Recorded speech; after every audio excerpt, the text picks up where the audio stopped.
नमस्कार, आप देख रहे हैं द बिहार टॉप में हूँ आदेशपुरी।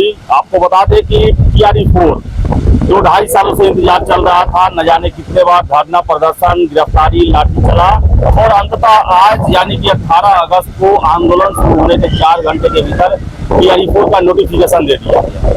और बता दें आपको कि गद्दीबाग में जो है वो धरना चल रहा है और ऐसे में प्रश्न उठ रहा है कि क्या अब धरना का उद्देश्य पूरा हो गया या अब आगे धरना चलेगा। सिर्फ TRE के मांग को लेकर ही था। तो छात्र नेता दिलीप से बात करते हैं। दिलीप जी, आंदोलन क्या पूरा हो गया? जो लक्ष्य के लिए आप बैठे थे वो लक्ष्य पूरा हुआ है? देखिए, उसमें से एक लक्ष्य पूरा हुआ। एक लक्ष्य पूरा हुआ कि TRE-4 का विज्ञापन आ गया, जो बहुत प्रतीक्षित था। कई बार लाठियां खानी पड़ी अभ्यर्थियों को भी, मुझे भी जेल में बंद किया गया, मुझे जेल में मारपीट की गई, सेल में बंद किया गया, घर पे पुलिस भेज दिया गया। लेकिन अब विज्ञापन आ जाया तो थोड़ी सी खुशी है, लेकिन अभी भी पूरी खुशी इसलिए नहीं है क्योंकि अभ्यर्थियों की ये मांग रही है कि पुराने पैटर्न पे TRE-4 की परीक्षा हो और जो भी एक्सपेरिमेंट करना है वो TRE-5 से। इसमें निगेटिव ला दिया गया है और 2 परीक्षा की बात कही गई है। अभ्यर्थी इसको स्वीकार करने के लिए तैयार नहीं है। अभ्यर्थी की मांग है कि एक ही परीक्षा हो और निगेटिव मार्किंग नहीं हो। TRE-5 से आपको जो एक्सपेरिमेंट करना है कीजिए, लेकिन उसकी जानकारी अभी ही दे दीजिए, सिलेबस जारी अभी कर दीजिए उसका TRE-5 के लिए। लेकिन TRE-4 में पुराने पैटर्न पे एग्जाम लीजिए, एक परीक्षा दीजिए, निगेटिव मार्किंग हटाइए। लेकिन नोटिफिकेशन तो आ गया दिलीप जी। नोटिफिकेशन आ गया तो क्या हो गया? क्या उसमें संशोधन नहीं होता है क्या? नोटिफिकेशन तो 67वीं का भी आया था, उसमें परसेंटाइल का जिक्र नहीं था। जब पुनर्परीक्षा होने वाली थी तो परसेंटाइल लागू किया गया। फिर हम लोग जब आंदोलन किए तो परसेंटाइल वापस हुआ। 70वीं में भी नॉर्मलाइजेशन का जिक्र नहीं था, नॉर्मलाइजेशन लाया गया। जब आंदोलन किए तो नॉर्मलाइजेशन वापस हुआ। इसमें कौन सी बड़ी बात है? और नोटिफिकेशन आ गया तो संशोधन तो होते रहता है। अब निगेटिव मार्किंग TRE-1 में निगेटिव मार्किंग था, विज्ञापन आया तो निगेटिव मार्किंग था TRE-1 में, फिर विज्ञापन आ गया और भराने लगा तो बीच में फिर निगेटिव मार्किंग हटा दिया गया TRE-1 से। तो ऐसा तो नहीं कि विज्ञापन आने के बाद संशोधन नहीं होता है। TRE-2 में फर्स्ट शिफ्ट की परीक्षा सेकंड शिफ्ट में करा दी जाती है बाहरी अभ्यर्थियों को फायदा पहुंचाने के लिए। तो ये सब हो सकता है। तो फिर यहाँ TRE-4 में निगेटिव मार्किंग हटाइए, एक परीक्षा लीजिए, नहीं तो ये आंदोलन जारी रहेगा। और इसके अलावा BSSC का भी मुद्दा है।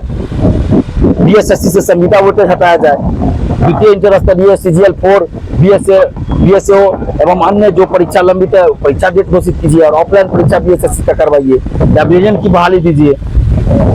लाइब्रेरियन के लिए LET कराना है तो जो अभी STET आप करवा रहे हैं उसी में उसका फॉर्म भरवा लीजिए।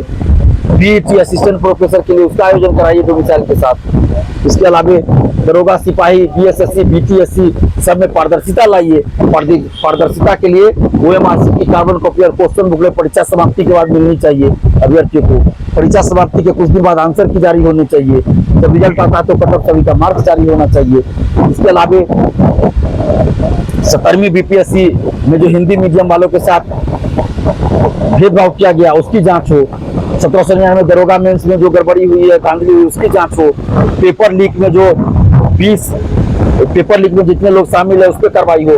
और 20 अधिकारी बिहार के वो कौन है जिनकी मेंस की कॉपियां हूबहू मिली थी।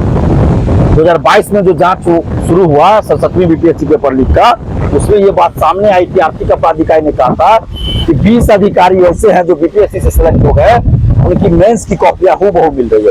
फुल स्टॉप, कॉमा, सब कुछ, पूर्ण विराम, सब कुछ।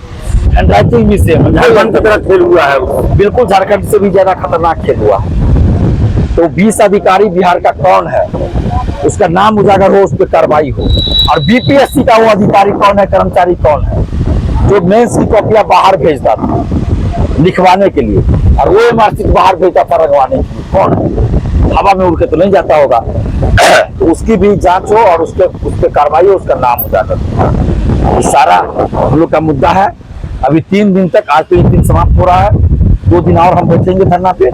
सरकार अगर डिमांड पूरा नहीं करती है तो हमारा अनशन कर देंगे। लेकिन जो शिक्षा मंत्री हैं वो तो कह रहे हैं कि भाई हम सारा कुछ कर देंगे। अब कुछ लोग को नेता बनना है, चेहरा चमकाना है, वही लोग छात्र को झांसा में रखे हुए हैं और कह रहे हैं कि छात्रों को आप पढ़िए, आप सब सरकार आपके लिए सारा काम कर रही है। शिक्षा मंत्री जी बता दे ना कि जो डिमांड अभ्यर्थी करे उसमें से कौन सा डिमांड गलत है, जरा बता दें। उनको सीटेट और एस्टेट में अंतर नहीं पता।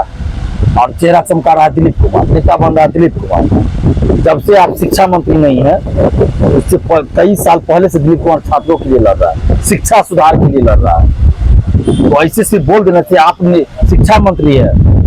आप जरा बताइए ना कि आप कितनी बार छात्रों के लिए कभी संघर्ष किए जिंदगी में, बता दीजिए कितनी बार किए हैं। छात्रों के लिए लड़ना, युवाओं के लिए लड़ना, जनता के लिए लड़ना। अगर नेता बनना है तो ऐसा नेता हर किसी को बनना चाहिए, ऐसी नेतागिरी तो हर किसी को करनी चाहिए।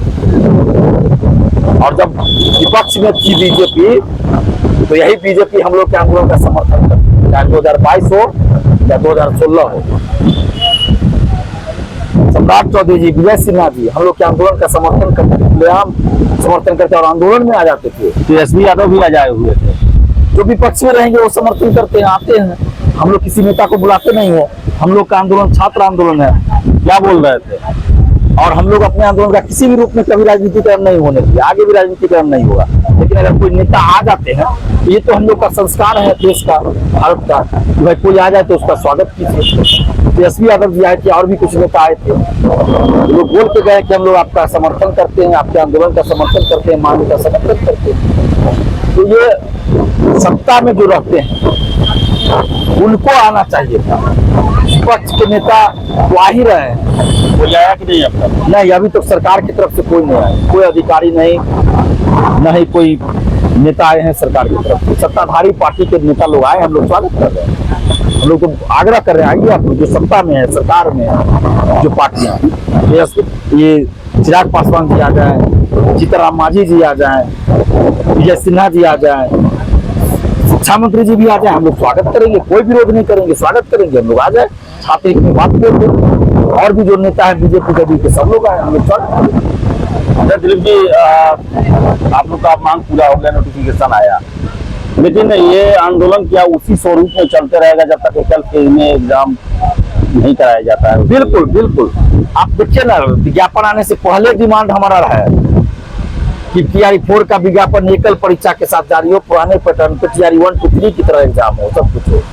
तो आप 2 परीक्षा करा रहे, TRE 5 से कराइए ना, हम स्वागत करेंगे। और जितने भी छात्र छात्राएं हैं, आप सबसे हम आग्रह कर रहे हैं कि अगर आप चाहते हैं कि TRE 4 में एक परीक्षा हो, अगर आप चाहते हैं कि निगेटिव मार्किंग हट जाए, तो आप आइए गर्दनीबाग, कल फिर आइए गर्दनीबाग धरना स्थल। जो लोग नहीं आए थे वो भी आइए, जो आए थे वो भी आइए।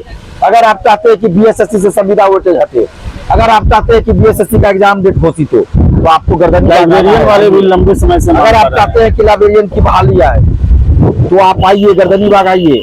अगर आप चाहते हैं एग्रीकल्चर टीचर की बहाली हो, फिजिकल टीचर की बहाली हो, कंप्यूटर टीचर का भी सीट ज्यादा रहे, म्यूजिक का, सब लोग आइए।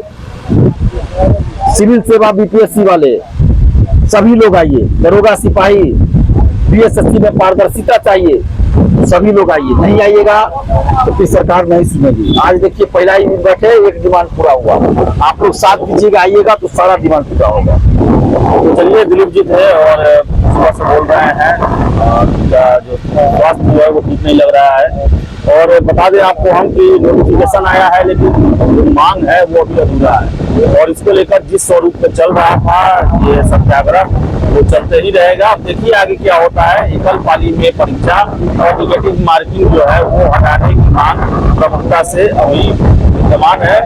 और देखिए आगे क्या होता है। फिलहाल इस वीडियो में इतना ही। बहुत बहुत